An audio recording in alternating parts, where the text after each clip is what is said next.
नमस्ते। आज म तपाईँलाई बौद्ध पार्क देखाउँछु। हामी बौद्ध पार्कतिर गइरहेको छौँ।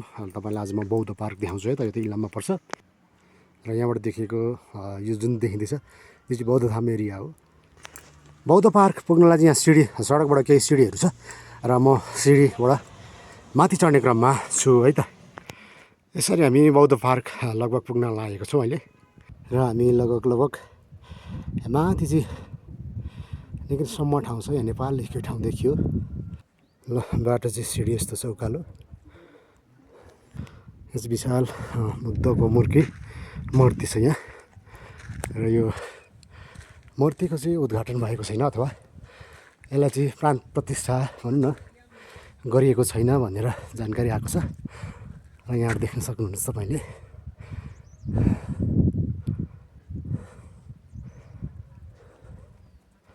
विशाल एरिया छ। माथि डाँडोमा एउटा निकै ठुलो एरिया छ। म तपाईँलाई चारैतिर घुमाएर देखाउँछु है त। र यहाँबाट तल देखिने चाहिँ बाटो हो। यो पशुपतिनगर जाने बाटो अथवा यहाँ नहुँदो हेर्दा फिक्कल पुग्छ बाटो। हामी चाहिँ पशुपतिनगर आसपासमा छौँ र यो बौद्ध पार्क एरिया साँच्चै नै सुन्दर छ। यहाँ ढकमक्क गुराँसहरू फुलिरहेको देख्न सकिन्छ। गुराँसहरू देख्न सकिन्छ। लेखिएको छ सूचना हाल बुद्धको मूर्ति परिसरभित्र निर्माण कार्य भइरहेको हुँदा प्रवेश निषेध भनेको छ। यस क्षेत्रमा चाहिँ अनुमति बिना चाहिँ प्रवेश नगरिदिनुहोला भनेर लेखिएको छ। यहाँ नो इन्ट्री पनि लेखिएको छ र यहाँ देख्न सक्नुहुनेछ तपाईँले विशाल भगवान् बुद्धको चाहिँ प्रतिमा भन्नु एउटा हाम्रो एसियाको तारा भगवान् गौतम बुद्ध विशाल मूर्ति छ। यो क्षेत्र चाहिँ त्यही बुद्ध पार्कबाट पूर्वपट्टिबाट खिचेको दृश्य। यो सडक छ, धेरै तल सडक छ र यो कस्तो छ भने यहाँ चाहिँ पुल छ है त, ब्रिज। यो चाहिँ बिना तल चाहिँ खोला छैन। खोलामा पुल भए पनि यहाँ चाहिँ पुल छ तर खोला छैन। यो चाहिँ एउटा डाँडोबाट अर्को डाँडोमा जाने माध्यमको रूपमा चाहिँ यो पुललाई निर्माण गरिएको देख्न सक्नुहुन्छ तपाईँले। यो एरिया चाहिँ बौद्ध धाम पर्छ जुन यहाँ एउटा टर्निङ छ, बाटो युटर्न छ।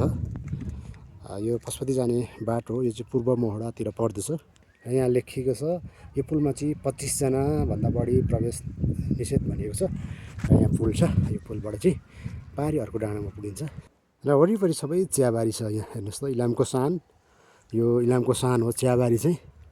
यहाँबाट यता चाहिँ हाम्रो कटेबुङ भन्ने एरिया हो है त। हाम्रो कटेबुङ सङ्गीतको अर्को नाम कटेबुङ भन्दा कति पनि फरक नपर्ला। साङ्गीतिक क्षेत्रमा कटेबुङ निकै नै अग्रणी छ। राष्ट्रियको सान एउटा यहाँ झन्डा, हाम्रो नेपालको झन्डा देख्न सकिन्छ।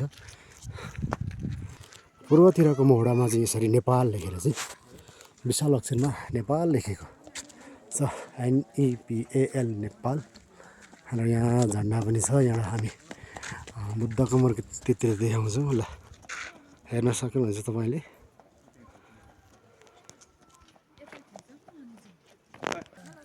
यहाँ चाहिँ एउटा फोटो क्लिक गर्नको लागि तयार पारिएको एउटा लभको चिन्ह बनाइएको छ, जहाँबाट चाहिँ फोटोहरू खिच्नलाई राम्रो भ्युजहरू आउँछ। र यहाँबाट देखिने भागहरू भनेको बौद्ध धाम म तपाईँलाई देखाउँछु है त। यहाँबाट बौद्ध धाम हुँदै यहाँबाट चाहिँ पशुपतिनगर पुगिन्छ है त। माथि बौद्ध धाम हो। बौद्ध धाम स्कुल माथि छ, त्यहाँबाट चाहिँ पशुपतिनगर पुग्न सकिन्छ। तपाईँ पनि एकपल्ट आएर यस बौद्ध पार्कको अवलोकन गर्नुहोला। हस्त, धन्यवाद।